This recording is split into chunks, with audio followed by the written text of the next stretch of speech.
Damn, I love BackTrack, I really do. Where's our cue? Alrighty, so we've got a pretty intense 50 minutes. We'll be going through the development life cycle of an exploit. The exploit is an NNM OpenView system. Are you familiar with that? Like that big machine that owns the whole network sort of thing? So if there's one box in the whole network that you want to own, it's probably that one. The whole exploit development cycle was quite interesting and a bit painful, and that's basically what I wanted to share, the pain, you know, sort of to not to have to deal with it all by myself.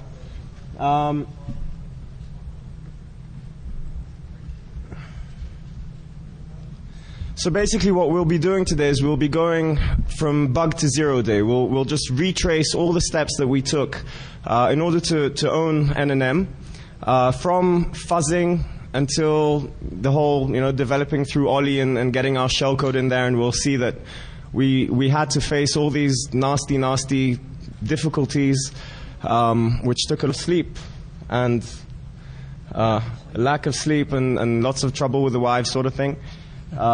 I love you. Okay, so I think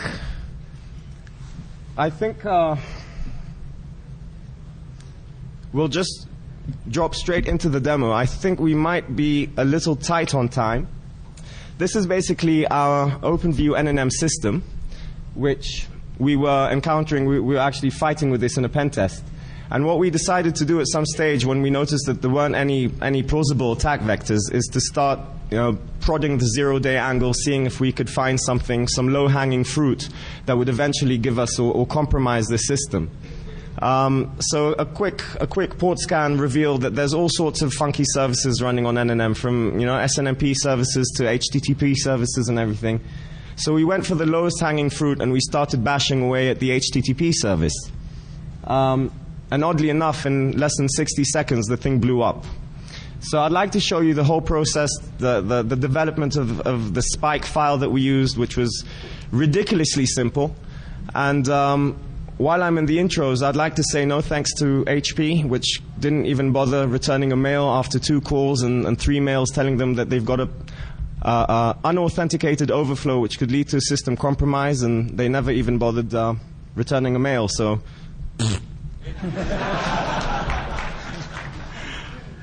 this exploit was actually published 6 months ago, and it never even received a CVE. So I've been having fun pawning HP machines while everyone's been ignoring this. So, you know, hopefully this will sort of raise some attention to the topic, and people will actually patch their machines or at least disable this service, because this is actually quite popular. Alrighty, so the service that we'll be debugging today or observing is the OVAS service. This is their main web server. And what we did is we started using a very simple sort of template. Is the mic on? Can you hear me at the back? Too far. Alrighty. So basically we took a very overly simplistic spike template, which we started throwing at the application. And I'd like to show you the results.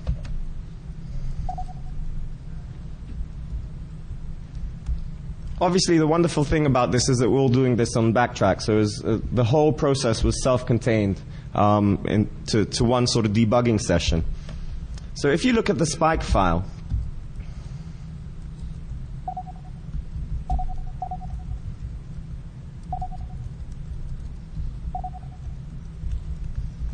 then you'll see that we've got a pretty basic sort of, you know, template here. We're fuzzing just like a few headers, the host header. We're not even going to be doing the actual GET request. I've sort of dumbed it down a bit so the fuzzing won't take too long during the demo. Hopefully we'll be finding that our overflow is in the host header field. So let's just give that a quick run and see what happens to our NNM machine.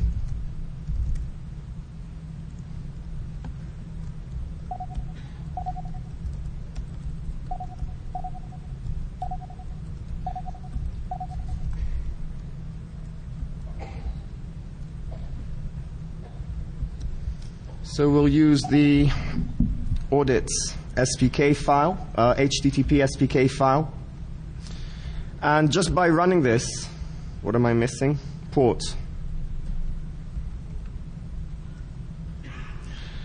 Just by running this, we can actually see that HPNNM is reacting. It's opening threads for each session, being battered away, and in exactly 20 seconds, the thing broke. So we were very happy because we thought that this is going to be a stroll in the park. You know, we'll develop this exploit, get a root shell, get home, back in time for dinner. Little did we know. Little did we know. So looking at this crash, we started poking around, and very soon we realized that this was a structured exception handler crash. I can actually replicate this with a standalone Python script. It took us a couple of tries, playing around with the buffer lengths just to see that everything was as anticipated. So looking at the proof of concept or standalone skeleton exploit, as I call them, basically what we've got here is a GET request with a very, very long and ugly host header, and this is where our crash comes out. And apart from that, everything is pretty much as usual. There's nothing fancy or interesting about this GET request, apart from, again, this host header, which is taking around 4,000 bytes of buffer. So we slam this against our NNM machine. Yeah, we probably should have the debugger there.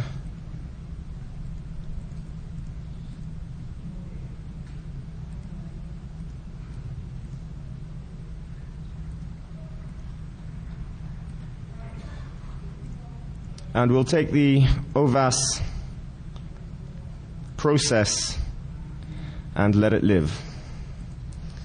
And hitting the OpenView service with our script, this is actually a bit freaky because it takes it a few seconds to crash. What we'll see is that we own all these wonderful registers.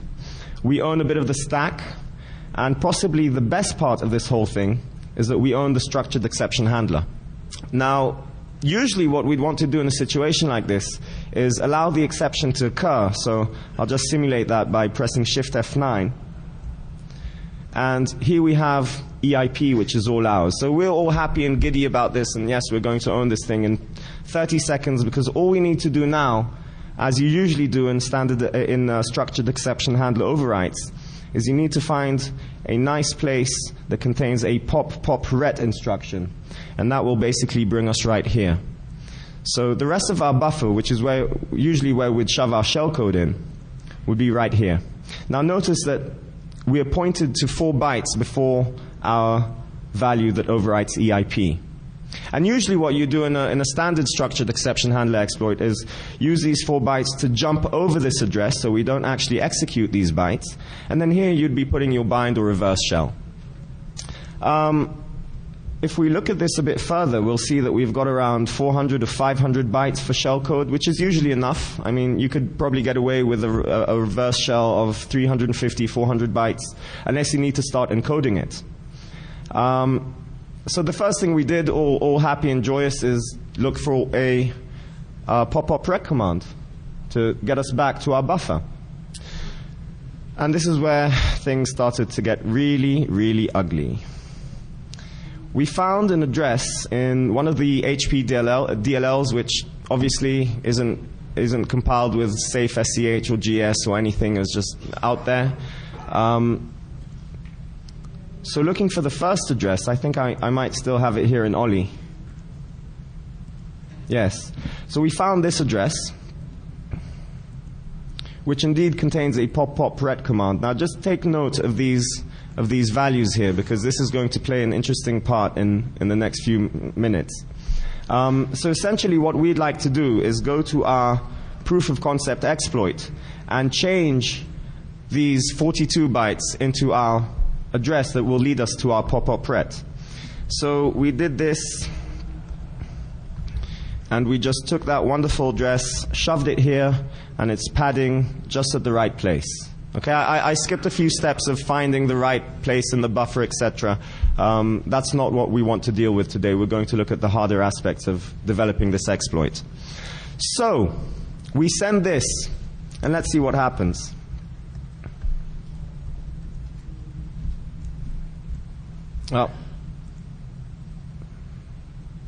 Okay, now apparently the actual overflow is in the HP mechanism of filtering URLs and logging them, which is actually quite common.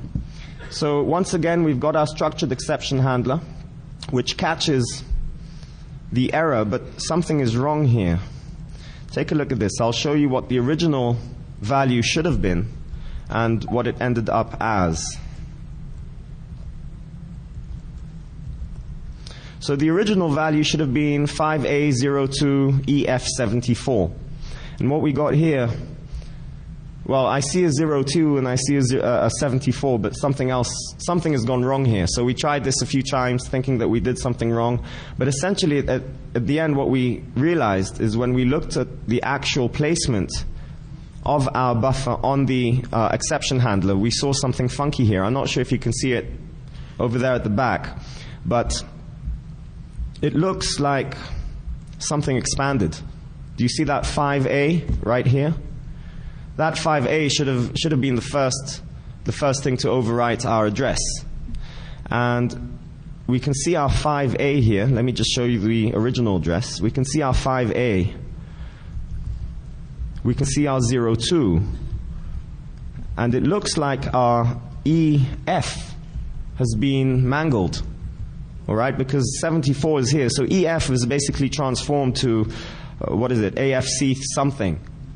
And that is when we understood that we're screwed, because what's going on here is some sort of translation or expansion of bytes which are not alphanumeric. So suddenly we had this alphanumeric cloud over our head, and we realized that we'll need to do some encoding on our shellcode. Now, Metasploit actually contains a couple of really, really good alphanumeric encoders, so we thought that, okay, so this isn't such a big deal, we'll just simply encode it with Metasploit and everything will be done with. So the next step was to find a nice alphanumeric return address that wouldn't be mangled after sent or after accepted by NNM. So we dug in a bit deeper, and this is what we found.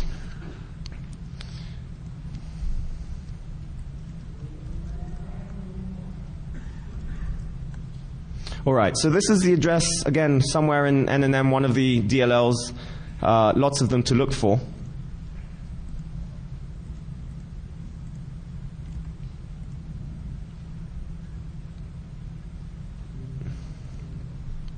And we'll, once again, slam our NNM server and wait patiently for the crash.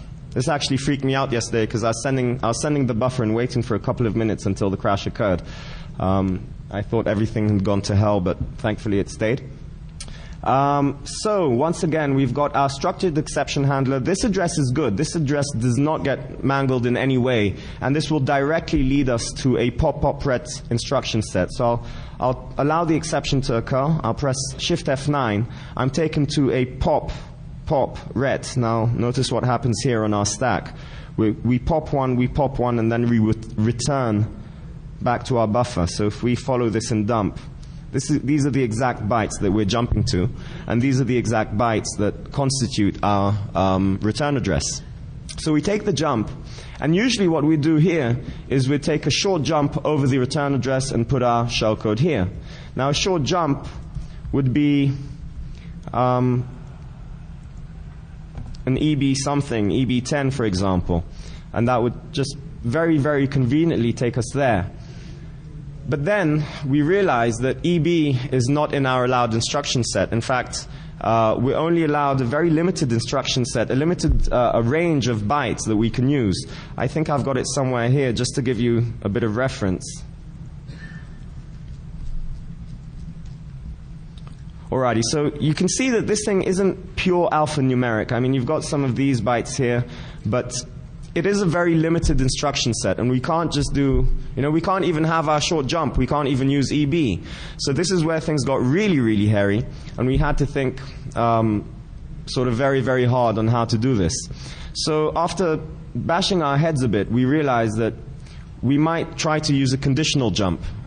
something like a jump 0, jump not 0. We just need to make sure that our 0 flags are set and that jump would always be taken. Otherwise, these instructions will actually kill our exploit. So in the end, what we ended up doing here is giving a conditional jump, and we have to make sure that each and every time that this exploit is sent, that condition will always happen, otherwise we screw our exploit. So we've got our 0 flag here, the jump not 0 is taken, and that should take us across our return address and into the safe zone of our buffer. So we'll take that jump, and here we are, okay? And from here onwards, we're free to write around 400 bytes of shellcode. So the first thing we do is go to the Metasploit framework, generate some alphanumeric shellcode, and something looks wrong. Because you'll notice that the actual encoder, doesn't matter which one you use, either the alpha2 or the PAX alphanum, will actually contain some characters which are not alphanumeric. And this is a problem because, looking at this, you say, well, okay, it doesn't matter that this is the decoder. It still contains a byte which will screw up our shellcode. We cannot have this. And then the very, very sad realization that Metasploit will no longer help us and we need to do something custom. And that is when things really, really got ugly. Because, at some stage you just get so used to using Metasploit, you forget how to do the basics. And this is like the first time we actually got slapped around and forced to do some ugly stuff.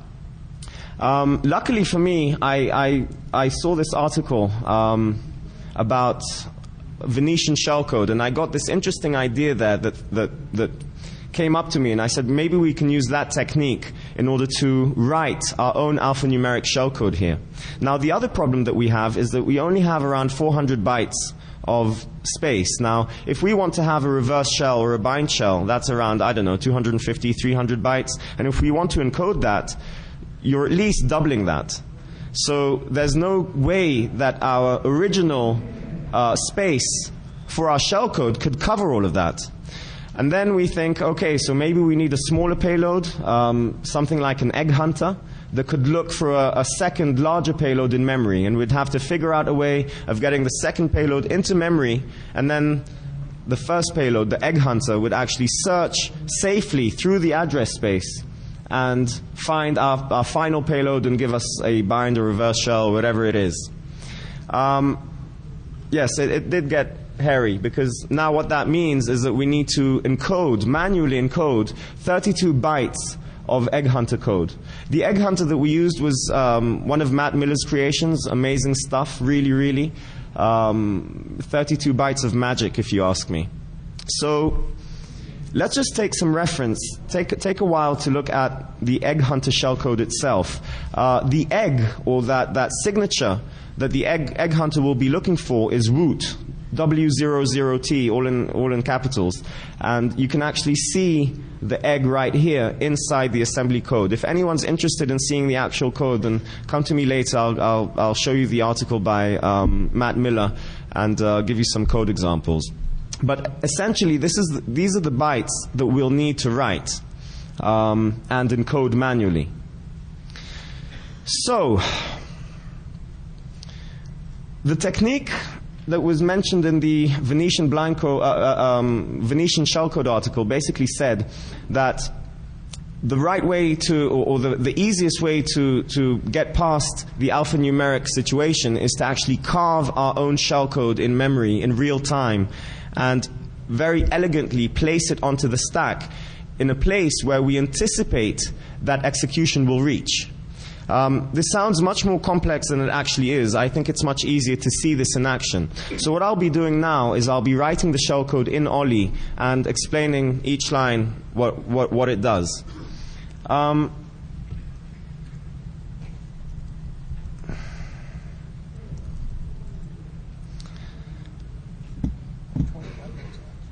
"25 minutes left."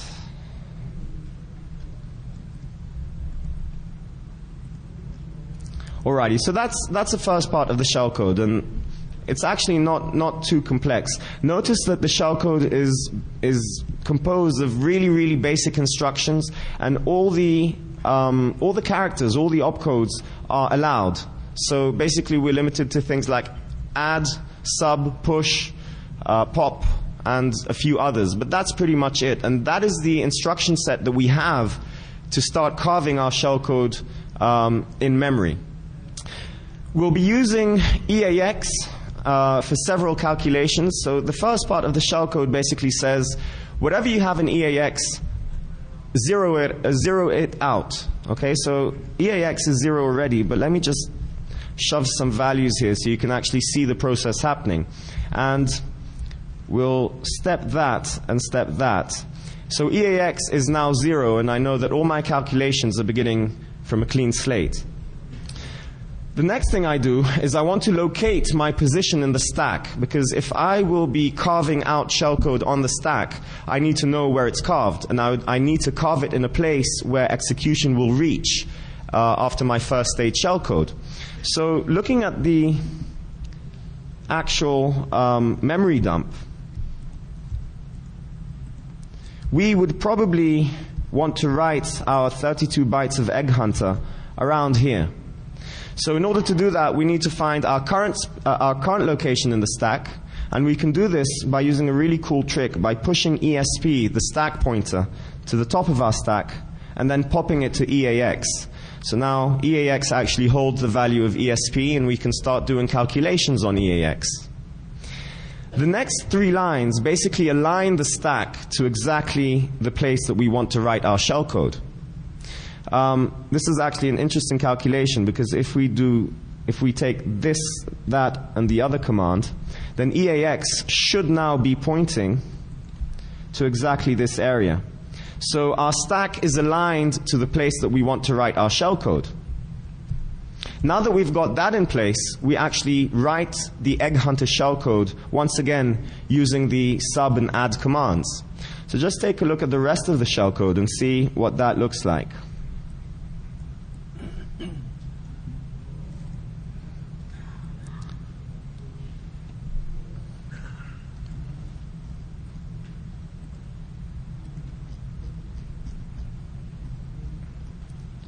All right, so these were the first instructions that we gave. Did our desktop just die?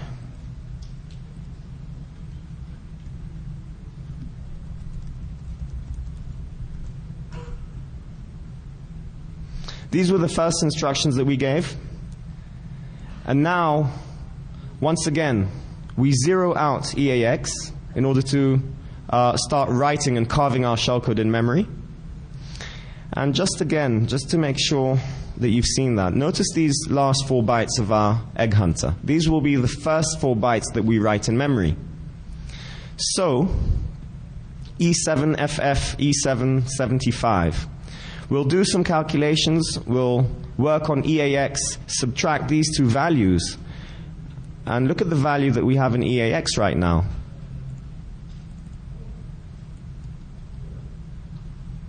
Let me just get it to the right place.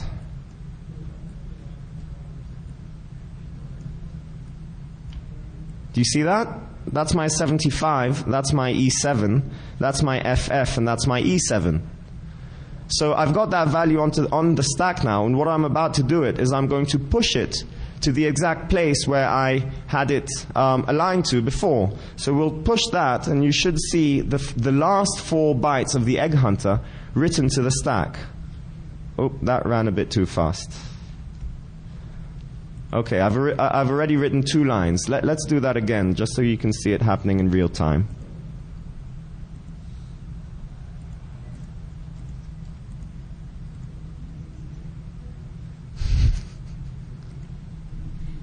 Feel the love. All right, we'll crash it once again.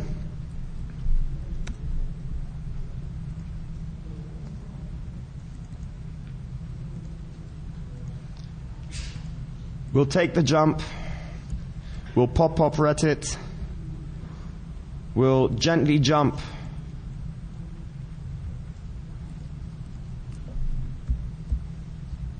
over our return address, and we'll paste the beginning of our shellcode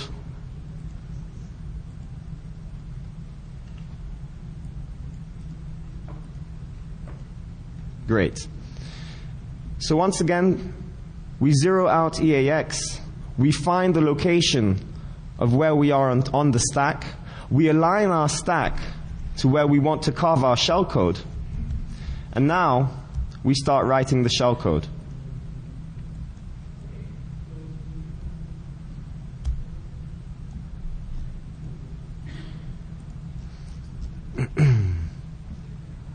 All right, so again, the first two lines zero out EAX.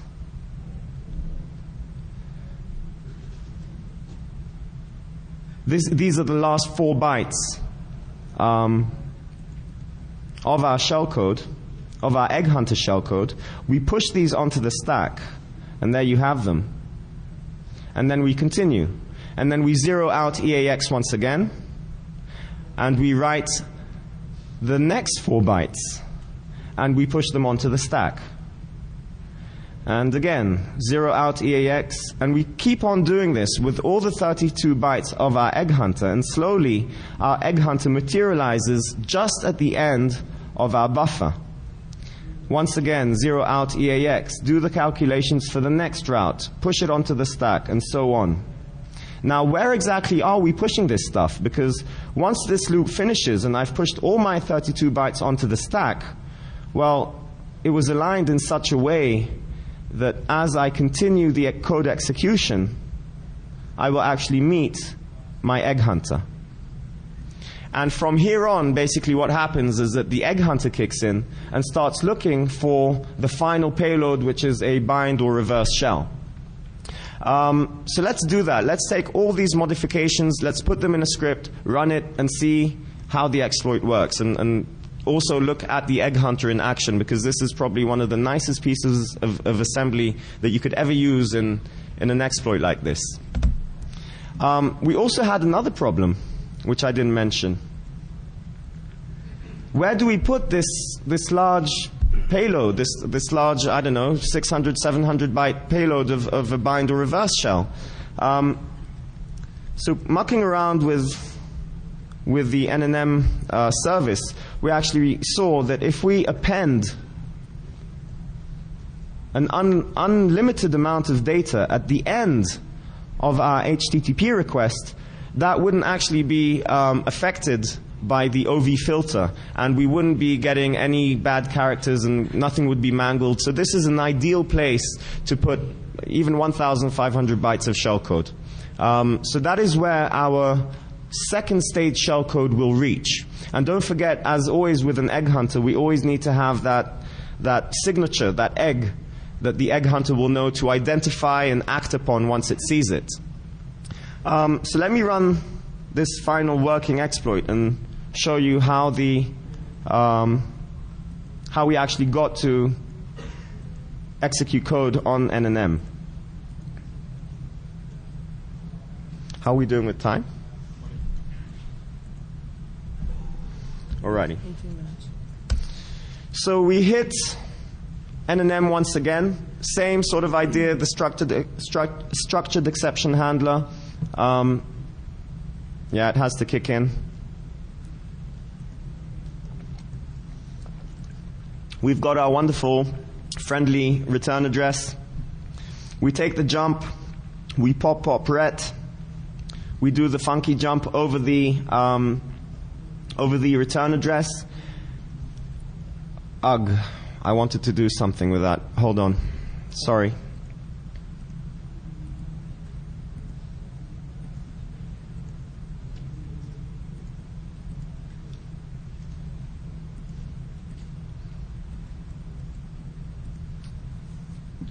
Once again, crashing it, structured exception handler kicks in.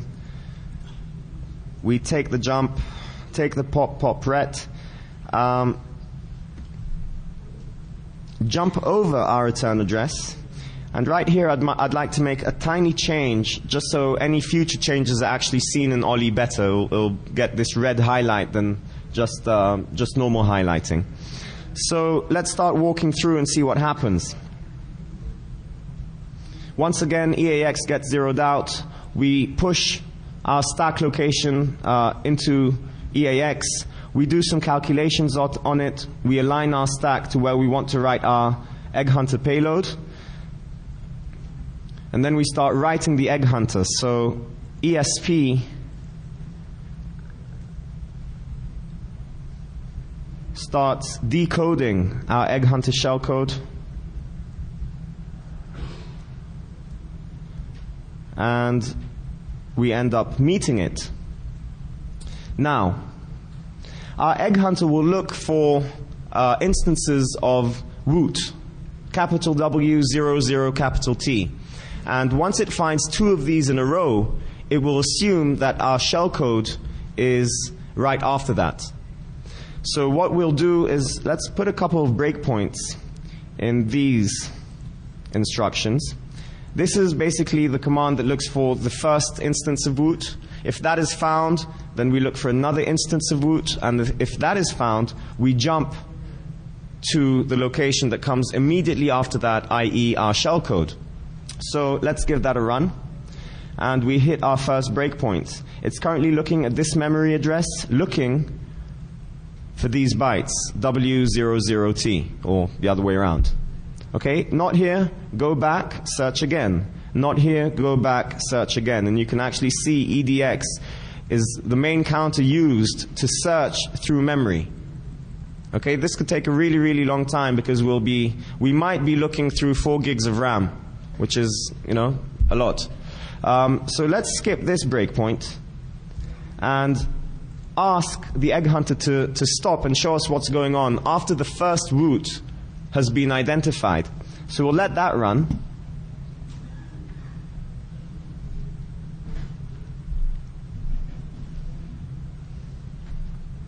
This could take some time. Nice seeing you all. You want to entertain them, Chris? No. No? Oh. Yeah. The puke goes that way. Puke goes that way. Yes. Okay. Ollie actually does add a lot of overhead to these type of things. You'll notice that when we run this without Ollie, it shouldn't take more than 10 seconds, but those are probably the most beautiful 10 seconds that computer has ever seen, because basically it's pawning itself. So we've hit our second breakpoint. Let's just take a look what EDI holds, and look at that. It's holding our first root. If we follow this memory space, look at that. That's our second root. That was our first root, and this is your standard bind shellcode, if I remember correctly. Okay, so let's see what happens now. The jump to continue running the egg hunter is not taken, and the next instruction that we're going to hit is jump EDI. Now, what do we have in EDI? Once again, we have a nice, unadulterated bind shell. So let's take the jump, and this bind shell, just in case, was encoded using the alphanumeric Metasploit encoder. Even though we didn't really have to, we just thought it might be safer. If everything is sort of alphanumeric-ish, then what the hell? Why don't we have the shellcode that way as well? So basically, what we see now is the bind shell decoding, and this is actually very pretty to watch. If you look from here onwards, you'll actually see the bind shell decode in real time. So we'll single step and just look at that CLD and below, and you see that's like raw bind shell decoded. And this happens really, really quickly. So let's allow our bind shell to completely decode. I'll put a breakpoint at the beginning. And in theory,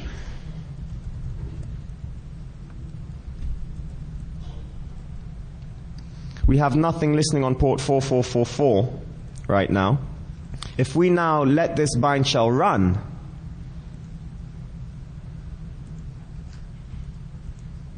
we've got a shell.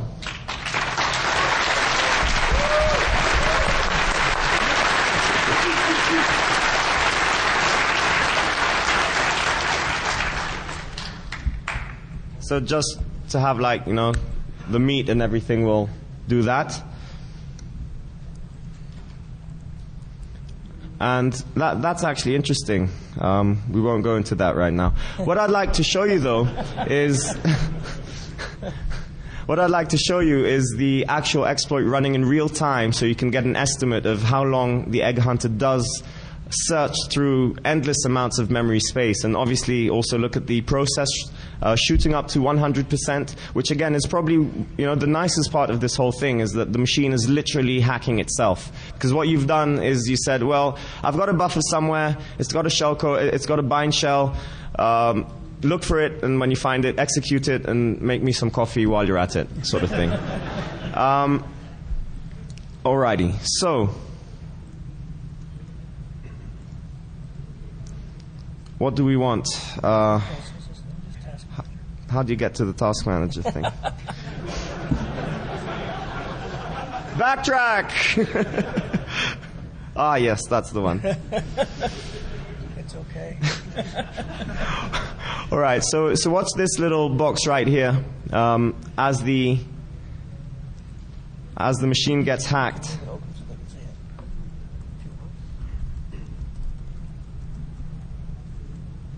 alrighty. So we'll send our final payload. Look at that. Oh, come on, you can do it. I think I can. Oh, it's probably taking some time to crash. There you go. Egg hunter working. Machine is in pain, screaming. We'll probably be done a bit earlier.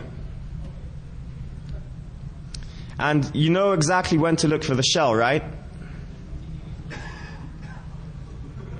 The machine is so slow, it's actually delaying the output of netstat. It's like, just give me a second, I'll have it there, just a sec.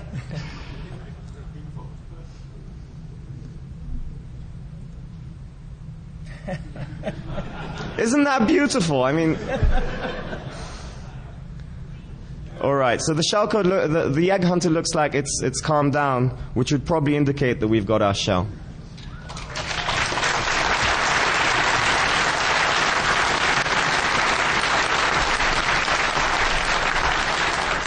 So, just to kill some time, last night this wasn't working. I had the whole offset of the shellcode wrong, and Chris takes me to drink. No. Thank you, Chris. Thank you. He planned an offset party last night. Yeah, I sound like the Godfather. All right, guys, thank you very, very much for coming. Thanks for the support.